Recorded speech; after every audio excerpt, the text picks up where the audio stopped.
상주 읍내의 뒷골목, 습한 공기가 폐부를 찔렀다. 낡은 사랑방 문틈으로 새어나오는 것은 희뿌연 담배 연기와 인간의 탐욕이 뒤섞인 비릿한 냄새였다. 달수는 충혈된 눈으로 투전패를 쪼고 있었다. 손끝이 가늘게 떨렸다. 이번 판에 모든 것이 걸려 있었다. 어머니가 안방에서 숨을 거두었다는 소식이 들려온 지 벌써 반나절이 지났지만 그의 머릿속에는 오직 잘랑거리는 엽전 소리뿐이었다. 죽으면 그만이지. 내가 간다고 살아 돌아온답니까? 그는 자신을 꾸짖는 이유 김영감의 멱살을 뿌리치며 소리쳤다. 그의 목소리는 이미 인간의 것이 아닌 도박이라는 악마에게 영혼을 저당 잡힌 괴물의 울음소리와 같았다.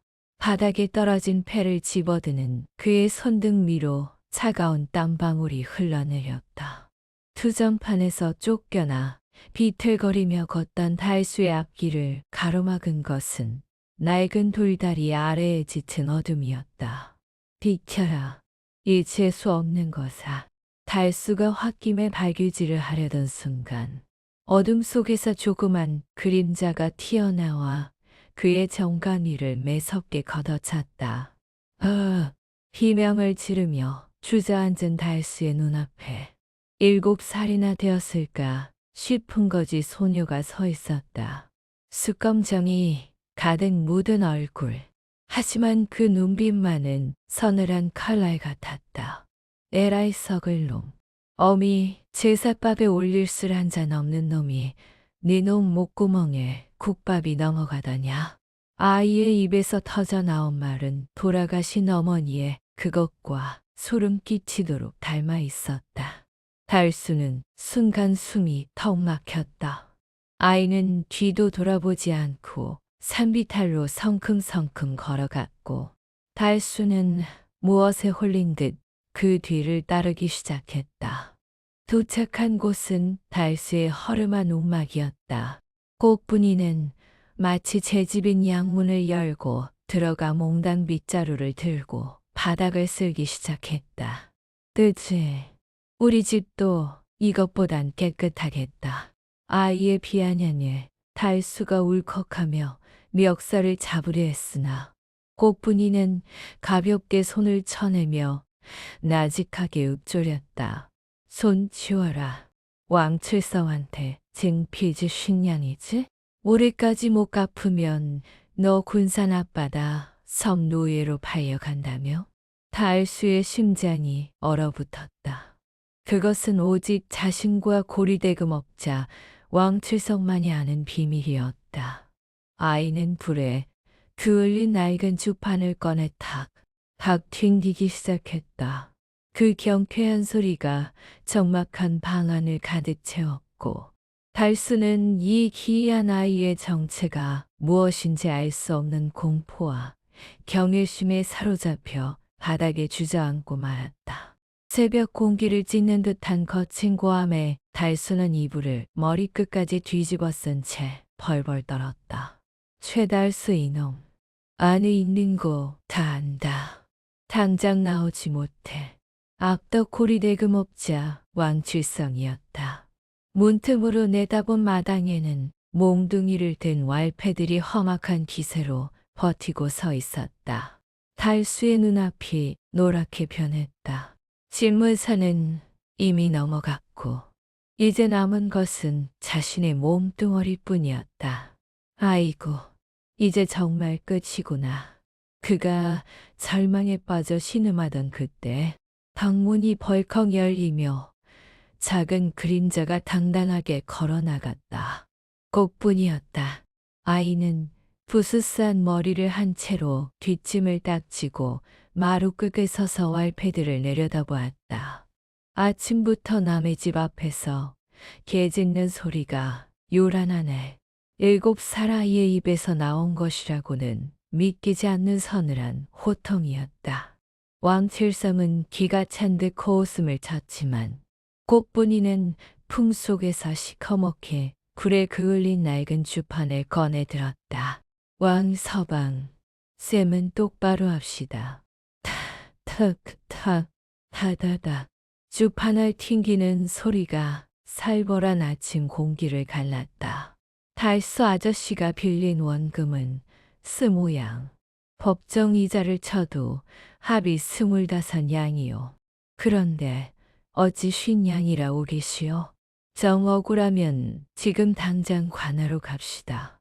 차도 앞에서 장부를 펴놓고 누가 도둑놈인지 따져볼까요? 꽃분이의 또랑또랑한 목소리에 구경하던 동네 사람들이 수근거리기 시작했다. 왕칠성의 얼굴이 불그락 달아올랐다.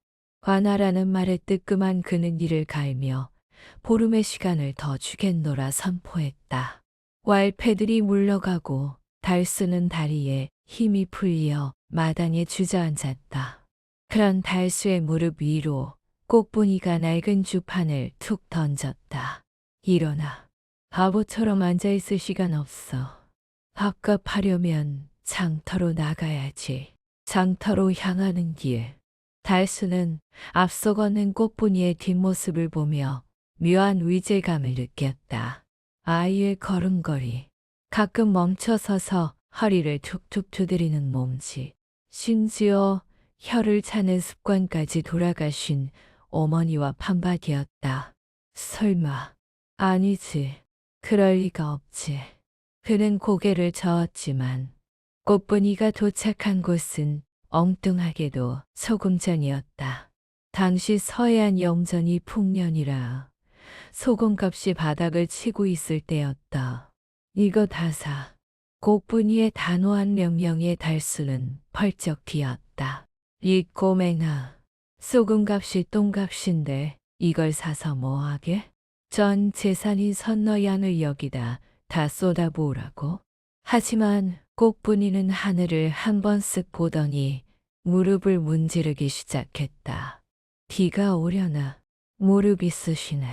사흘 뒤에 비 온다.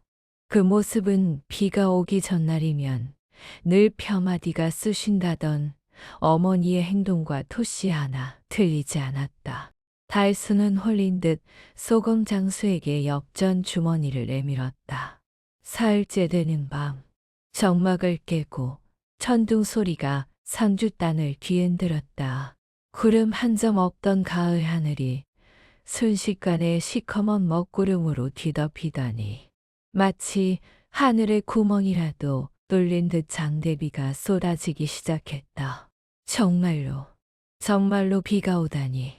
달수는 방문을 벌컥 열어젖히고 빗속을 내다보았다. 창고에 가득 쌓인 소금 가마니들이 떠올랐다. 서해안 영전들이 모조리 물에 잠겼다는 소식이 장터에 퍼지는 데는 하루도 걸리지 않았다. 소금값은 하룻밤 사이에 10배, 20배로 치솟았다. 달수는 빗줄기를 바라보며 온몸에 돋는 소름을 느꼈다. 아랫목에서 평온하게 잠든 꽃분이의 얼굴 위로 번개불이 스쳐 지나갔다. 저 아이는 도대체 누구란 말인가? 단순한 거지 꼬맹이가 아니라 정말로 죽은 어머니가 보내온 사자인가? 아니면 어머니 그 자체인가? 장터는 아수라장이었다. 소금을 구하지 못한 상인들과 백성들이 아우성을 쳤다. 소금 없어? 제발 한 줌만 주시오. 주막집 주모가 애원할 때 달수가 창고 문을 활짝 열어서 치며 외쳤다. 소금이 여기 있어. 비에 젖지 않은 뽀송뽀송한 상등품 소금이여. 사람들은 구름대처럼 몰려들었다. 달수가 대박을 퍼서 건넬 때마다 엽전 주머니는 묵직해졌다. 투전판에서 패를 쪼을 때 느끼던 말초적인 쾌락과는 차원이 다른 정직한 노동과 지혜가 만들어낸 짜릿한 전율이 그의 척추를 타고 흘렀다. 해가 질 무렵 달수의 뒤주에는 쌀 대신 반짝이는 엽전 꾸러미들이 가득 찼다. 그는 태어나서 처음으로 돈의 맛이 아닌 장사의 맛을 알게 되었다. 비린내 나는 소금 가루가 모든 손이 오늘따라 자랑스럽게 느껴졌다. 그날 저녁, 꽃분이가 부엌에서 뚝딱뚝딱 국을 끓여내왔다. 김이 모락모락 나는 하얀 쌀밥과 토랑국 한 대접이었다. 달수가 국을 한 숟가락 듬뿍 터서 입으로 가져갔을 때 그의 손이 공중에서 딱 멈췄다. 입안 가득 퍼지는 이 맛. 토란을 푹 삶아 들깨를 살짝 갈아 넣고 간장 대신 소금으로만 간을 맞춘 이 슴슴하고 담백한 맛은 10년 전 돌아가신 어머니의 손맛과 소름 끼치도록 똑같았다. 어머니? 달수의 목소리가 젖어들었다. 싱거우면 소금 더 치든가. 다 큰 사내 자식이 밥상머리에서 질질 짜기는 꽃분이의 무심한 말투와 억양마저 어머니를 쏙 배닮아 있었다. 달수는 흐르는 눈물을 훔치며 허겁지겁 국을 퍼먹었다. 눈물 반, 국물 반이었다. 가슴 한구석이 뻐근하게 저려오면서도 따뜻하게 채워지는 기분이었다. 마당 한복판, 꽃분이는 나뭇가지를 들고 땅바닥에 글자를 새기고 있었다. 잘 봐라. 작대기 하나 긋고 옆으로 비스듬히. 이게 사람인 자다. 달수가 졸음을 참지 못하고 하품을 크게 내뱉자 쫙 하는 소리와 함께 꽃분이의 나뭇가지가 달수의 이마를 매섭게 때렸다. 정신 차려라. 글자가 사람이니라 했다. 제발 사람 좀 되어라. 이놈아. 달수는 이마를 문지르며 엄살을 부렸지만 이상하게도 화가 나지 않았다. 자신을 꾸짖는 아이의 눈매가 돌아가신 어머니와 너무나 똑같아 자꾸만 목이 메었기 때문이다. 투전판에서 개처럼 뒹굴던 자신이 7살 꼬마에게 사람 되는 법을 배우고 있다는 사실이 우스우면서도 가슴속 깊은 곳에선 잊고 지냈던 온기가 조금씩 피어나고 있었다. 한편 장터옥이 기와집 사람방에서는 왕칠성이 곰방들을 탁탁 털며 이를 갈고 있었다. 달수가 소금 장사로 큰돈을 벌어 빚을 갚으려 한다는 소식은 그의 귀에도 들어갔다. 가만두면 안 되겠어. 아주 장사라면 치를 떨게 만들어라. 왕칠성의 음흉한 명령의 왈패들이 비릿한 웃음을 지으며 흩어졌다. 다음 날부터 달수의 장사판은 난장판이 되었다. 달수가 싱싱한 고등어를 떼어오면 왈패들이 몰려와 코를 막고 소란을 피웠다. 썩은 냄새. 이 생선 산인 내산했어. 손님들이 기겁하며 물러서자 달수의 얼굴이 불그락푸르락 달아올랐다. 이놈들이 진짜. 달수가 멱살을 잡으려던 찰나 등짝에 불이 번쩍할 정도의 매운 손맛이 느껴졌다. 꽃분이가 주판을 흔들며 그를 막아선 것이었다. 어딜 가려고? 싸움박질에서 관아에 끌려가면 장사는 누가 해? 꽃분이의 목소리는 차분하면서도 단호했다. 저놈들이 먼저 내 장사를 망치려는데 가만히 있으란 말이냐. 달수의 항변에도 꽃분이는 눈 하나 깜짝하지 않았다. 참으라. 똥이 무서워서 피하냐. 더러워서 피하지. 주먹으로 치면 네가 지는 거다. 우리는 실력으로 이겨야 해.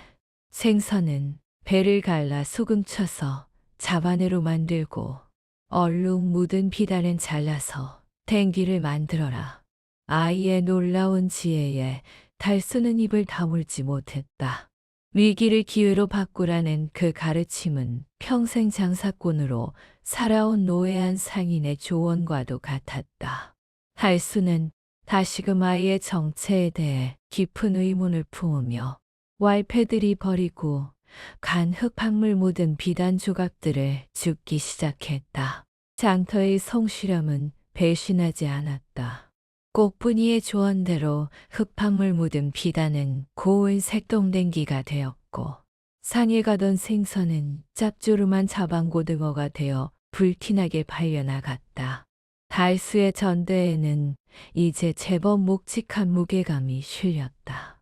매일 밤 호롱불 아래서 꽃분이와 함께 엽전을 세는 시간은 그에게 세상 그 무엇보다 달콤한 안식을 주었다. 이러다 정말 기와집도 사겠는걸.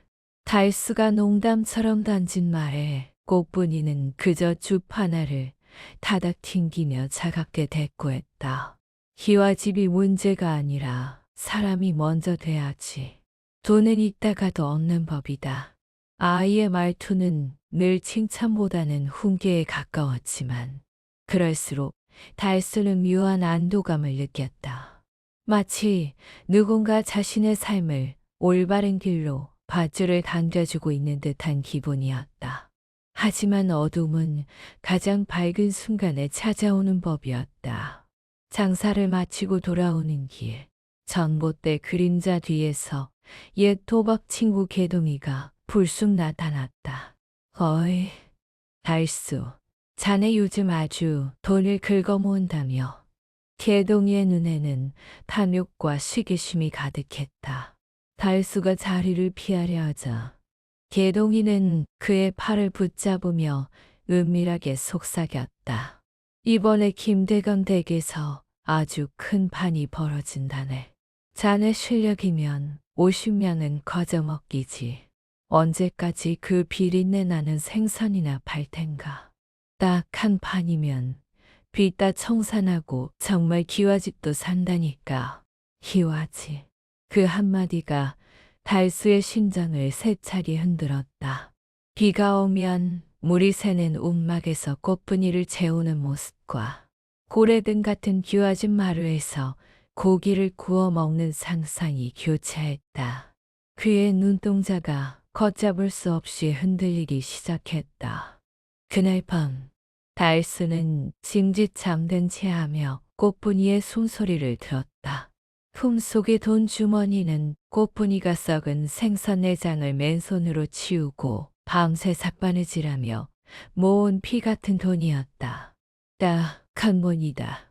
이번 판만 크게 따면 이 돈은 도로 채워놓고 나머지는 빚 갚고 집도 사는 거야. 도박의 악기가 다시 그의 귓가에 위민거렸다. 그는 도둑 고양이처럼 살금살금 일어나 문을 열었다. 기 낡은 문짝 오는 소리가 유난히 크게 들렸지만 이미 눈이 먼 달수는 뒤도 돌아보지 않고 어둠 속으로 사라졌다. 그것이 왕칠성이 파놓은 지옥의 구렁텅이라는 사실을 그는 까맣게 잊고 있었다. 방 한 구석에서 감고 있던 꽃분이의 눈이 번쩍 뜨였다. 그 눈에는 7살 아이에게는 있을 수 없는 깊은 슬픔과 분노가 서려 있었다. 어두운 산길, 마른 낙엽 밟는 소리만이 달수의 귓가를 거칠게 때렸다. 품속의 돈 주머니가 걸음을 옮길 때마다 묵직하게 출렁였다. 그것은 단순한 엽전 뭉치가 아니었다. 꽃분이가 생선 비린내를 뒤집었으며 장터에서 구걸하듯 모은 피와 땀의 결정체였다. 딱 한 번뿐이다. 이번 한 판이면 기와집을 사고 꽃분이에게 비단 치마를 입혀줄 수 있어. 달수는 스스로를 속이며 걸음을 재촉했다. 저 멀리 투전판이 열리는 초가집의 흐릿한 불빛이 보일 무렵이었다. 갑자기 숲풀 사이에서 작은 그림자 하나가 유령처럼 나타나 그의 앞길을 가로막았다. 달수는 산짐승인 줄 알고 소스라치게 놀라 뒷걸음질 쳤다. 구름 사이로 비친 달빛 아래 드러난 것은 차갑게 식은 표정의 꽃분이었다. 꽃분아, 네가 여긴 어쩐 일이냐? 달수의 목소리가 염소 울음처럼 파르르 떨렸다. 도둑질하다 들킨 아이처럼 횡설수설 변명을 늘어놓았다. 아, 이건 친구가 급히 돈이 필요하다고 해서 잠깐 빌려주러 가는 길이다. 꽃분이는 대답 대신 달수의 불룩한 품속을 뚫어지게 노려보았다. 그 눈빛은 단순한 아이의 원망이 아니었다. 그것은 마치 모든 진실을 꿰뚫어보는 저승사자의 응시와도 같았다. 순간 고요한 밤 공기를 가르며 쫙 하는 날카로운 파열음이 울려 퍼졌다. 꽃분이의 작은 손바닥이 달스의 뺨에 사정없이 내리꽂혔다. 7살 아이의 손맛이라고는 믿기지 않을 만큼 매섭고 뜨거운 통증이 달스의 고개를 획 돌려놓았다. 정신 차려. 이 짐승만도 못한 놈아. 꽃분이의 입에서 서리발 같은 호통이 터져나왔다. 아이의 눈에서 굵은 눈물방울이 뚝뚝 떨어졌지만 목소리는 낭낭했다. 이 돈이 어떤 돈인데 우리가 손가락질 받아가며 비린내 뒤집어 쓰며 모은 피 같은 돈이야. 이걸 들고 다시 도박판에 가? 네 어미가 저승에서 피눈물을 흘리겠다. 기껏 사람 만들어놨더니 다시 개가 되려고 해? 내 어미가 피눈물을 흘리겠다는 그 한마디가 달수의 가슴을 갈기갈기 찢어 놓았다. 달수는 그 자리에 털썩 주저앉아 땅바닥을 주먹으로 내리치며 오열하기 시작했다. 내가 미쳤지. 내가 죽일 놈이다. 그는 아이의 발치에서 빌고 또 빌었다. 그때였다. 꽃분이의 따뜻한 손길이 그의 등을 토닥이기 시작했다. 그 부드러운 박자, 그 익숙한 손길은 천둥치는 밤마다 자신을 달래주던 어머니의 그것과 토시 하나 틀리지 않았다. 달수가 물건을 떼러 타지로 떠난 지 사흘째 되는 밤, 상주 땅을 집어삼킬 듯한 장대비가 다시 시작되었다. 번개가 칠 때마다 허름한 움막아는 대낮처럼 환해졌다가 이내 칠흑 같은 어둠 속으로 잠겼다. 움막 한 구석에 웅크리고 있던 꽃분이는 본능적으로 이불을 박차고 일어났다. 빗소리 사이로 진흙방을 밟는 둔탁한 발자국 소리가 들려왔기 때문이었다. 문틈으로 내다보니 검은 복면을 쓴 산에 대어선 명이 소금 창고를 에워싸고 있었다. 뭐 하고 있어? 당장 구멍을 뚫어라. 천둥 소리에 무텨 희미했지만 그 도끼 어린 목소리는 분명 왕칠성이었다. 그는 달수의 제기를 완전히 꺾어버리기 위해 가장 비열한 방법을 선택한 것이었다. 지붕 위에서 오직 하는 소리와 함께 구멍이 뻥 뚫려 나갔다. 기다렸다는 듯 빗줄기가 창고 안으로 폭포수처럼 쏟아져 들어갔다. 이놈들아, 이게 무슨 짓이냐. 꽃분이는 집신도 꿰어신지 못한 채 빗속으로 뛰쳐나갔다. 아이는 마당 구석에 있던 젖은 거적대기를 질질 끌고 사다리로 향했다. 왈패들의 위협에도 아랑곳하지 않고 지붕 위로 기어 올라간 꽃분이는 뚫린 구멍 위로 거적을 덮고 자신의 작은 몸을 던졌다. 아저씨 소금이야. 건드리지 마. 차가운 빗물이 등줄기를 타고 흘러내렸지만 꽃분이는 지붕 기와잔을 움켜쥔 손에 힘을 풀지 않았다. 왕칠성은 직접 사다리를 타고 올라와 몽둥이를 치켜들었다. 어린 년이 감히 누구 앞을 가로막아. 퍽 하는 둔탁한 소리와 함께 꽃분이는 외마디 비명도 지르지 못한 채 축 늘어졌다. 왕칠성이 몽둥이를 휘두르느라 몸을 크게 비틀었던 순간 그의 품 속에서 기름 먹인 종이에 쌓인 두툼한 책자가 툭 하고 떨어졌다. 그것은 그가 백성들의 고열을 짠 내역을 기록한 비밀 장부였다. 왕칠성은 흥분한 나머지 그것이 떨어진 줄도 모르고 왈패들과 함께 사라졌다. 폭우 속에 홀로 남겨진 꽃분이는 흐릿한 눈을 억지로 떴다. 시야의 바닥에 떨어진 장부가 들어왔다. 꽃분이는 본능적으로 그것이 놈의 목숨줄임을 알았다. 이거면 아이는 떨리는 손으로 장부를 집어 자신의 찢어진 저고리 품속 깊이 찔러 넣었다. 그러고는 다시는 뺏기지 않겠다는 듯 양팔로 가슴을 감싸 안은 채 정신을 잃고 말았다. 빗물은 아이의 머리에서 흐르는 붉은 피를 씻어내리며 마당으로 흘러갔다. 타지에서 돌아온 달수는 처참하게 파괴된 소금 창고를 마주하고 얼어붙었다. 뽀송뽀송했던 소금 가마니들은 검은 흙탕물에 녹아내려 거무튀튀한 액체로 변해 있었다. 하지만 소금보다 더 달수를 경악게 한 것은 진흙탕 속에 피투성이가 되어 쓰러진 작은 몸이었다. 꽃분아, 달수는 짐승 같은 비명을 지르며 아이를 안아들었다.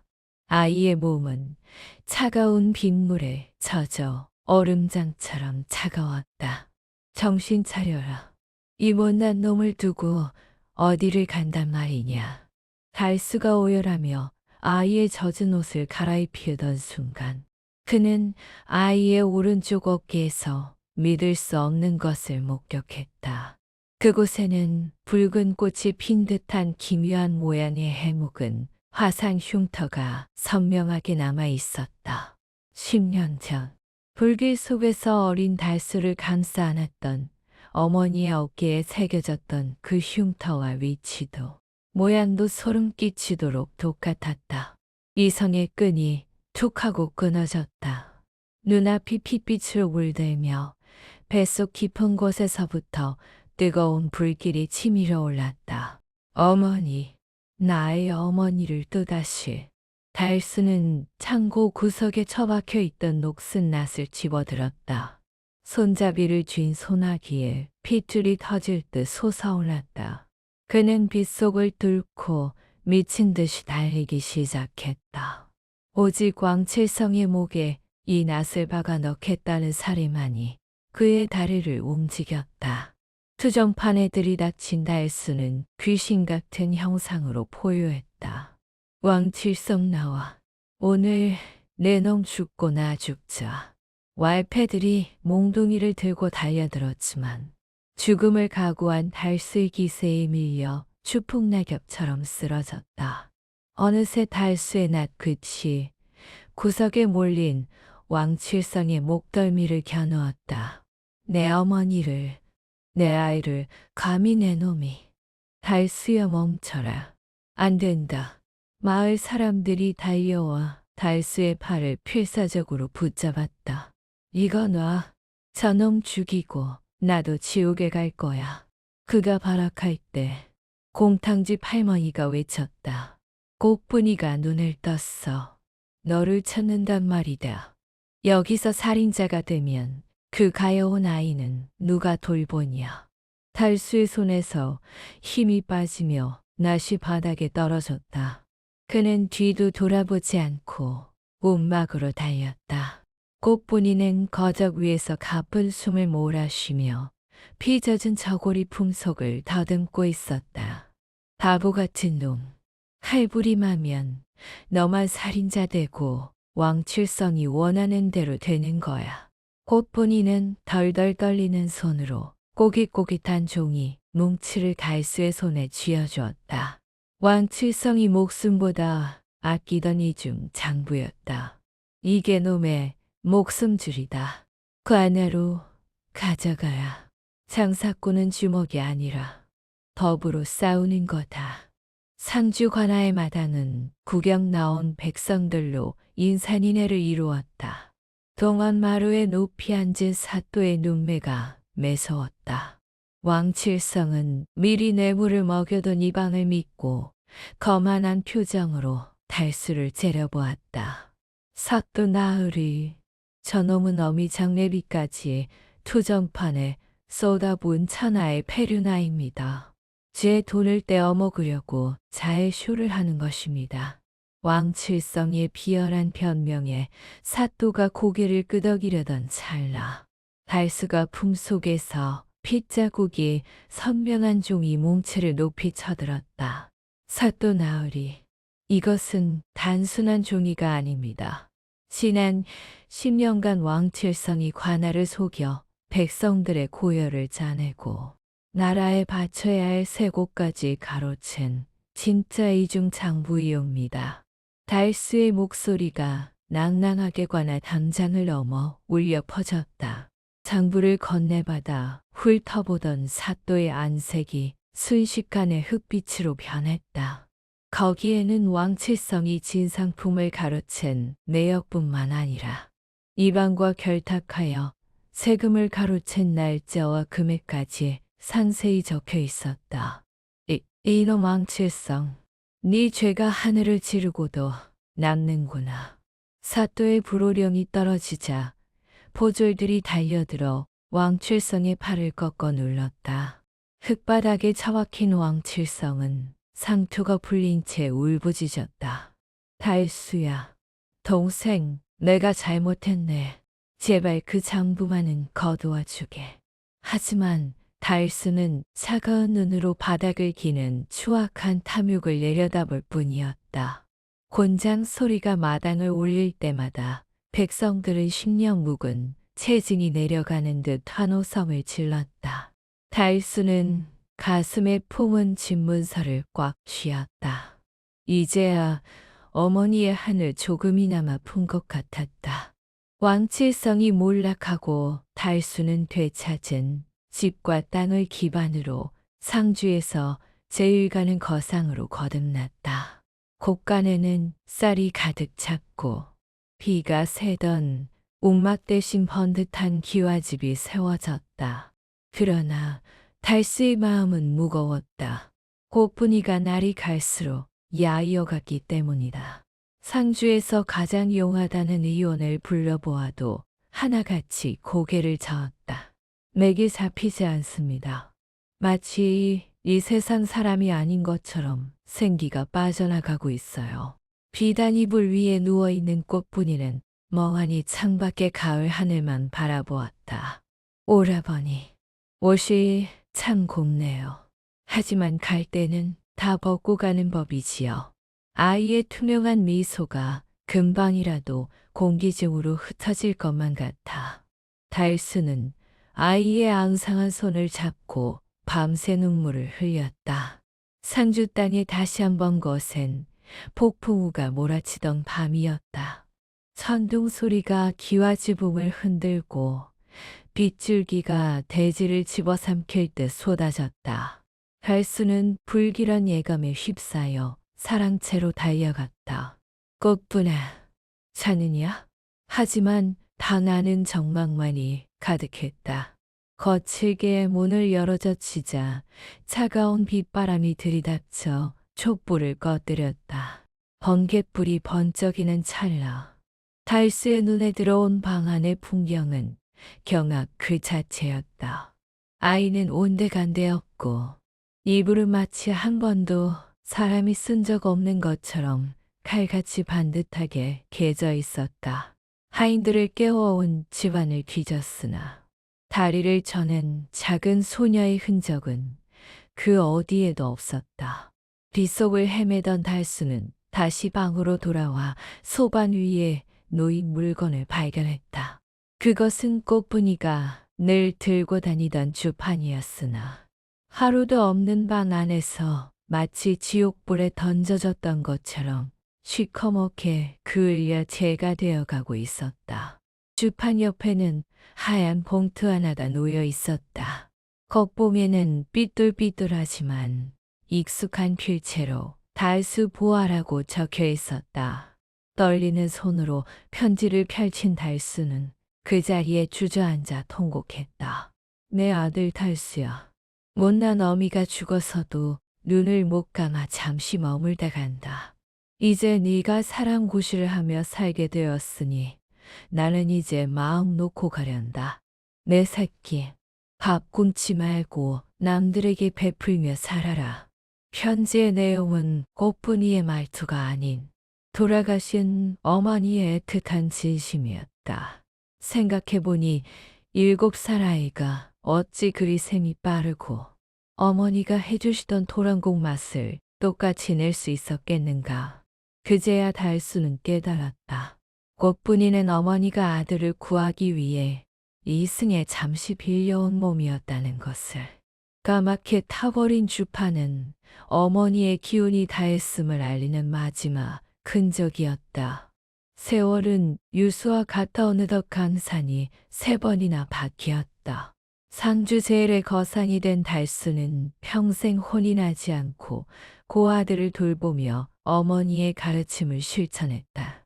백발의 노인이 된 달수가 마루에 기대어 마지막 숨을 몰아쉴 때 시야 너머로 익숙한 목소리가 들려왔다.